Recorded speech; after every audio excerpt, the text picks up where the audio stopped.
আজ আমি একদম নতুন একটা ধোসার রেসিপি নিয়ে চলে এসেছি। বাই দ্য ওয়ে, আমি আপনাদের Trisha and welcome to my channel Trisha sister ট্রিটে। আর আজকে আমি বানাচ্ছি বিভিন্ন সবজি দিয়ে রাভা ধোসা। তাহলে চলুন শুরু করা যাক। এরকম ক্রিস্পি ভেজিটেবল রাভা ধোসা বানানোর জন্য প্রথমেই বোলের মধ্যে দেবো 1 কাপ সুজি, 1 কাপ চালের গুঁড়ো, 2 চামচ মতো ময়দা, দিয়ে দেবো স্বাদ মতো নুন, আর দিয়ে দেবো পরিমাণ মতো জল।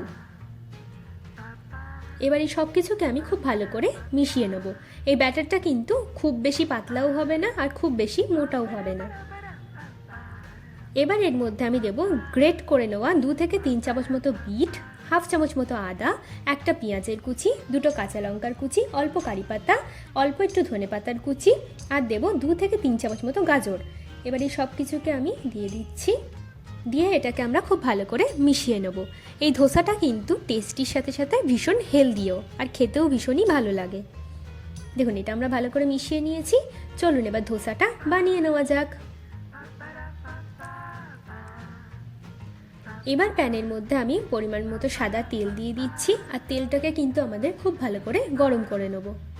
তেলটা গরম হয়ে গেলে 3 থেকে 4 হাতা মতো আমি ব্যাটার দিয়ে দেবো।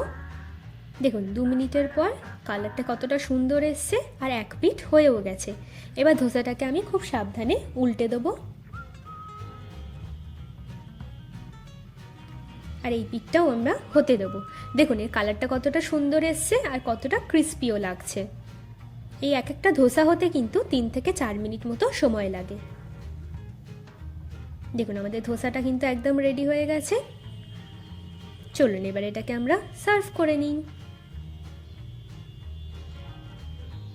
আমার ভিডিওটি যদি আপনাদের ভালো লেগে থাকে তাহলে প্লিজ একটি লাইক করবেন, প্রচুর প্রচুর শেয়ার করবেন, আর এরকম আরও ভিডিও পেতে আমার চ্যানেলটিকে সাবস্ক্রাইব করবেন।